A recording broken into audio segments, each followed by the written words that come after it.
Hello दोस्तों, mysterious world Hindi में आप सभी का हार्दिक स्वागत है। वीडियो में आगे बढ़ने से पहले आज हम आपको एक अमेजिंग वेबसाइट के बारे में बताना चाहते हैं जिसका नाम है OneXBet। इस वेबसाइट के जरिए आप बहुत सारा पैसा कमा सकते हैं, साथ ही क्रिकेट और फुटबॉल जैसी गेम्स के रिजल्ट्स की जानकारी भी ले सकते हैं। सिर्फ इतना ही नहीं, आप यहाँ ई स्पोर्ट्स, क्रिकेट और टेबल टेनिस जैसी मजेदार गेम्स भी खेल सकते हैं। तो कमेंट सेक्शन में दिए गए लिंक द्वारा डाउनलोड कीजिए OneXBet और हमारे द्वारा दिए गए प्रोमो कोड का इस्तेमाल करके 100 यूरोस तक का बोनस भी पाएं। इतिहास में अनेकों ऐसे किस्से मौजूद हैं जहां कोई व्यक्ति बेहद रहस्यमय ढंग से गायब हो गया हो। अमूमन ऐसी घटना में कोई जीवित व्यक्ति किन्हीं अज्ञात कारणों से गायब हो जाता है और फिर कभी नहीं लौटता, और ना ही उस व्यक्ति का कोई सुराग मिलता है। लेकिन क्या हो अगर गायब होने वाला व्यक्ति जिंदा ही ना हो, जिंदा ना होते हुए भी लोगों को दिखता हो, और फिर अचानक उसके गायब हो जाने के बाद लोगों को मालूम चले कि वो जो व्यक्ति गायब हुआ वो तो वास्तव में कभी था ही नहीं। आज का हमारा यह एपिसोड ऐसी ही एक बेहद रहस्यमय घटना के बारे में है जो कि इतनी पेचीदा है कि उसे सुलझा पाना किसी के बस की बात नहीं है। यह घटना है पांडवों के गुरु द्रोणाचार्य के गांव माने जाने वाले गुड़गांव की, जिसे अब गुरुग्राम के नाम से भी जाना जाता है।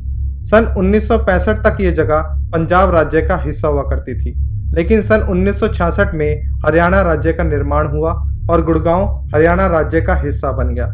तब से लेकर अब तक इस जगह पर बेहद तेज गति से विकास हुआ है और अब यहाँ अनेकों राष्ट्रीय और अंतर्राष्ट्रीय कंपनियों के दफ्तर मौजूद हैं। गुड़गांव की ही एक बहुमंजिला इमारत में मौजूद था एक BPO जिसका नाम था द सैफरॉन ग्लोबल। कहा जाता है कि जिस बिल्डिंग में इस BPO का ऑफिस था उस बिल्डिंग को कब्रिस्तान के ऊपर बनाया गया था, और बिल्डिंग में काम करने वाले लोग अक्सर किसी न किसी पैरानॉर्मल घटना का सामना करते रहते थे। इसी कारण इस बिल्डिंग के आसपास के इलाके को भूतिया माना जाता था। सैफरॉन ग्लोबल नाम की इस BPO में रोज नाम की एक लड़की काम किया करती थी, जिसे 2015 में नौकरी पर रखा गया था। बताया जाता है कि रोज एक बेहद प्रतिभाशाली एम्प्लॉय थी और काम करने के प्रति अपने डेडिकेशन और दूसरों की मदद करने के अपने जज्बे के चलते वह अपने शुरुआती दिनों से ही काफ़ी चर्चा में रहा करती थी। यहाँ काम करने वाले एम्प्लॉयज़ समय समय पर अपने साथ हुई भूतिया घटनाओं के बारे में भी बात किया करते थे। कभी इस बिल्डिंग के लिफ्ट में लोगों को ऐसा महसूस होता था कि उनके पीछे कोई खड़ा है, तो कभी लोगों को बिल्डिंग की ऊंची ऊंची खिड़कियों पर कोई व्यक्ति लटका हुआ दिखाई देता था। ऐसी ही कई घटनाओं के कारण रात की शिफ्ट में काम करने वाले एम्प्लॉयज के बीच हमेशा ही डर का माहौल रहता था। लेकिन इसके विपरीत रोज हमेशा ही बेहद खुश और निर्भय दिखाई पड़ती थी। एक रात ऑफिस आवर्स खत्म होने के चंद मिनट पहले ही रोज को एक इनबाउंड कॉल मिला। अमूमन इनबाउंड कॉल 5 से 10 मिनट की अवधि के होते हैं, जहां कस्टमर्स कॉल पर कोई सलाह मशवरा करते हैं। लेकिन इस कॉल को लगभग 15 मिनट बीत चुके थे, पर फिर भी रोज अभी भी कॉल पर ही थी। जैसे तैसे समय बीत रहा था, रोज के साथ कैब में जाने वाले अन्य लोग परेशान हो रहे थे, लेकिन रोज कॉल को डिस्कनेक्ट नहीं कर रही थी। कॉल पर बात करते करते रोज के हाव भाव में कुछ अजीब से बदलाव आने लगे, मानो कॉल पर दूसरी तरफ मौजूद व्यक्ति उसे अपने वश में कर रखा हो। जब कॉल को 40 मिनट से भी ज़्यादा बीत गए तो उसके एक अन्य साथी ने कॉल को अपने पास ट्रांसफ़र कर लिया, लेकिन वो ये जानकर बेहद हैरान हुआ कि कॉल पर दूसरी तरफ कोई था ही नहीं। वो कॉल काफ़ी पहले ही डिस्कनेक्ट हो चुका था। तो क्या रोज़ इतनी देर से खुद से ही बातें कर रही थी?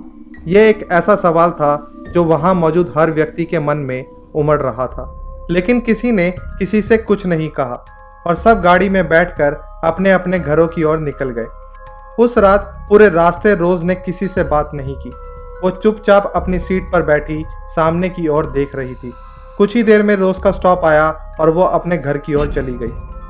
लेकिन अगली सुबह रोज ऑफिस नहीं आई और देखते ही देखते दिन हफ्तों में बदल गए, लेकिन रोज वापस कभी ऑफिस नहीं आई।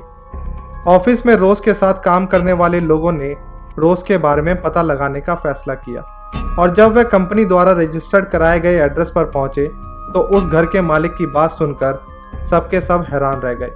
घर के मालिक ने बताया कि उस एड्रेस पर रोज नाम की कोई लड़की कभी रहती ही नहीं थी।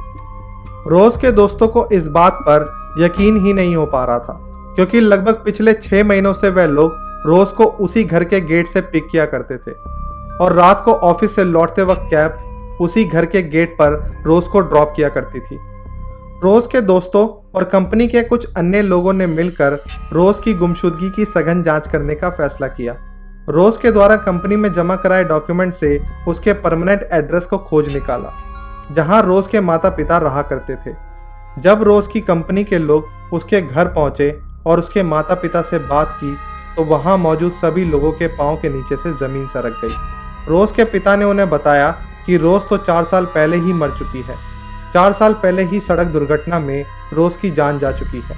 लोगों को अब भी रोज के पिता की बातों पर यकीन नहीं हो पा रहा था, क्योंकि दिमाग ये मानने से इनकार कर रहा था कि पिछले 6 महीने से वह लोग हर रोज एक आत्मा से मिल रहे थे। इस खबर ने पूरी कंपनी में सनसनी मचा दी और वहां काम करने वाले लोग अब पहले से भी ज्यादा डर के साए में जी रहे थे। उस ऑफिस में पैरानॉर्मल घटनाओं का सिलसिला बदस्तूर जारी रहा और कुछ ही दिनों के भीतर रोज की 2 सबसे करीबी दोस्तों की रहस्यमय तरीके से मौत हो गई। इसके बाद एक एक करके लोगों ने इस कंपनी से रिजाइन देना शुरू कर दिया और एक समय वो भी आया जब रोज की आत्मा की दहशत के चलते कंपनी का ऑफिस एक वीराने में तब्दील हो गया।